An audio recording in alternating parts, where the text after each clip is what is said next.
kembali lagi dengan aku Cynthia dengan NIM 9151700037.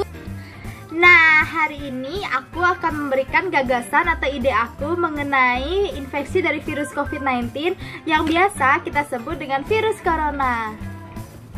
COVID-19 atau yang biasa kita kenal dengan virus corona awalnya itu terjadi di China, lebih tepatnya di kota Wuhan, dan penyebarannya itu sangat luas loh teman-teman, hingga hampir ke seluruh negara termasuk Indonesia sedang berjuang bersama-sama untuk melawan virus corona. Nah, yang perlu kalian tahu kalau virus corona ini tidak menyebar lewat udara, melainkan melewati cairan-cairan dari orang sakit yang terinfeksi virus corona mengenai bagian-bagian dari tubuh kita seperti tangan, baju, mata, hidung, mulut yang kemudian masuk ke dalam tubuh kita dan kita menjadi orang yang terinfeksi dari virus corona. Nah, kontribusi-kontribusi yang bisa saya lakukan adalah tentunya sebagai orang yang berkomunikasi, kita tidak boleh mudah percaya dan mudah untuk menyebarkan berita-berita bohong atau berita-berita yang belum valid tentang kebenarannya mengenai virus corona ini. Lalu kontribusi yang bisa saya lakukan lagi yang kedua adalah meningkatkan imun yang ada dalam tubuh kita agar menjadi lebih kuat.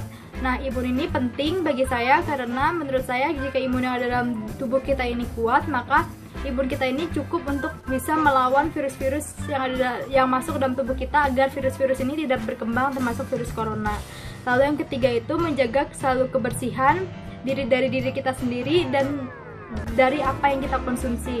Seperti contohnya ketika saya ingin jajan di pedagang kaki lima, menurut saya makanan itu bersih, menurut saya juga gerobak itu bersih, tapi belum tentu piring yang pedagang itu gunakan bersih dan belum tentu juga pedagang itu sedang dalam keadaan yang sehat. Bisa saja pedagang itu sedang sakit yang kemudian virusnya akan menular ke diri kita. Nah, lalu kontribusi yang nomor 4 adalah selalu mencuci tangan. Nah, mencuci tangan ini tentunya dengan menggunakan sabun dan air. Nah, menggunakan sabun dan air ini sangat mudah kita gunakan ketika kita berada dalam ruangan atau berada di dalam rumah. Namun ketika kita sedang traveling, sedang berada di luar rumah atau sedang berada di jalan, kita akan menyentuh barang-barang yang tidak steril tentunya. Maka itu penting bagi saya untuk selalu menyediakan antis di rumah, di dalam tas maksudnya, agar memudahkan kita untuk mencuci tangan dan mensterilkan tangan kita. Jadi kita tinggal menyemprotkan antis ini ke tangan kita, lalu kita tinggal mencucinya sampai ke kuku-kuku, lalu tangan kita kembali steril lagi. Nah, lalu yang terakhir itu selalu memakai masker ketika kita sedang sakit. Nah, menurut saya masker ini sangat penting digunakan untuk orang-orang yang sedang sakit karena untuk mencegah penularan virus dari orang-orang sakit ke orang-orang yang sehat.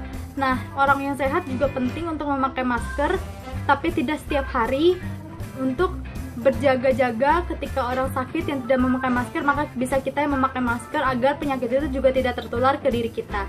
Nah, itu aja kontribusi-kontribusi yang bisa saya lakukan. Sampai jumpa. Terima kasih.